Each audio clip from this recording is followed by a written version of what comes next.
पंचायत स्तर पर होगा समस्याओं का त्वरित समाधान, प्रभारी मंत्री। सहयोग शिविरों का निरीक्षण कर बोले मंत्री, अब ग्रामीणों को नहीं लगाने पड़ेंगे कार्यालयों के चक्कर। लखेंद्र कुमार रोशन, जो बिहार सरकार में अनुसूचित जाति जनजाति कल्याण मंत्री एवं पश्चिम चंपारण जिला प्रभारी मंत्री हैं, ने बुधवार को जिले के विभिन्न प्रखंडों में चल रहे सहयोग शिविरों का निरीक्षण करने के बाद बेतिया सर्किट हाउस में प्रेस कॉन्फ्रेंस कर कहा कि ग्रामीणों की समस्याओं का समाधान अब पंचायत स्तर पर ही त्वरित गति से सुनिश्चित किया जाएगा। उन्होंने कहा कि लोगों को अब छोटे छोटे कार्यों के लिए सरकारी कार्यालयों का चक्कर नहीं लगाना पड़े, यही सरकार की प्राथमिकता है। प्रभारी मंत्री ने बताया कि जिले की कुल 45 पंचायतों में सहयोग शिविर लगाए गए हैं, जहां आम लोगों की समस्याएं सुनकर उनका मौके पर निष्पादन किया जा रहा है। उन्होंने कहा कि राज्य सरकार निर्धन, किसान, मजदूर, महिलाओं और जरूरतमंद लोगों तक सरकारी योजनाओं का लाभ पारदर्शी तरीके से पहुंचाने के लिए प्रतिबद्ध है। मंत्री ने कहा कि सहयोग शिविर सरकार और जनता के बीच सीधा संवाद स्थापित करने का प्रभावी माध्यम बन रहे हैं। इससे ग्रामीणों को अपनी समस्याओं के समाधान के लिए इधर उधर भटकना नहीं पड़ेगा, बल्कि पंचायत स्तर पर ही समाधान सुनिश्चित किया जा रहा है। उन्होंने अधिकारियों को सख्त निर्देश देते हुए कहा कि प्राप्त सभी आवेदनों का समयबद्ध और गुणवत्तापूर्ण निष्पादन किया जाए। यदि निर्धारित समय के भीतर समस्याओं का समाधान नहीं किया गया तो संबंधित अधिकारियों को 30 दिनों के अंदर निष्पादन सुनिश्चित करने की चेतावनी पत्र जारी किया जाएगा। इसके बावजूद लापरवाही बरतने पर निलंबन की कार्रवाई भी की जा सकती है। इस दौरान प्रभारी मंत्री ने जिले के एकलव्य आवासीय विद्यालय बेलाटारी में व्याप्त कथित भ्रष्टाचार के मामले को गंभीर बताते हुए जांच कराने और दोषियों पर कार्रवाई का आश्वासन दिया। उन्होंने कहा कि यदि कोई प्रखंड कल्याण पदाधिकारी संवेदक की भूमिका निभाते हुए कार्य करा रहा है, तो यह अत्यंत गंभीर मामला है और इसकी निष्पक्ष जांच कराई जाएगी। मंत्री ने कहा कि इस प्रकार की शिकायतें संज्ञान में आई हैं और जांच के बाद दोषी पाए जाने वालों के खिलाफ सख्त कार्रवाई होगी। वहीं government medical college and hospital Bettiah में कार्यरत गोस्वामी सिक्योरिटीज का लाइसेंस रद्द होने के बावजूद उसके कार्यरत रहने के सवाल पर मंत्री ने कहा कि जल्द ही जिले के वरीय अधिकारियों को आवश्यक कार्रवाई का निर्देश दिया जाएगा।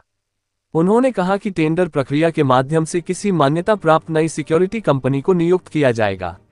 25वां दिन उनको 3 नोटिस हर हाल में आ जाना है कि आपको भाई तीसरा नोटिस तक अगर समस्या का समाधान नहीं करते हैं तो जिस दिन 31 दिन हो जाएगा तो स्वतः ऐसा सिस्टम बनाया गया है बिहार के माननीय मुख्यमंत्री जी के द्वारा, एनडीए के सरकार के द्वारा, कि 31वां दिन जो पदाधिकारी जिनको पहले से यह स्वभाव में रहा होगा आम जनता को काम को अटकाना, भटकाना और लटकाना, तो उनको अपने आप को स्वभाव को बदलनी होगी और 31वां दिन स्वतः वह सस्पेंड हो जाएंगे, वह निलंबित हो जाएंगे, उन पर कार्रवाई हो जाएगी।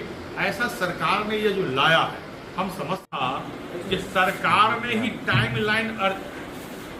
टाइमलाइन जो सरकार ने तय कर दिया है, तो मनोवृत्ति जो पहले से अपना विचार को अपना बदलना पड़ेगा। जिनको मन में यह है लटकाने और भटकाने और अटकाने वाला, उस विचार को हटाना पड़ेगा।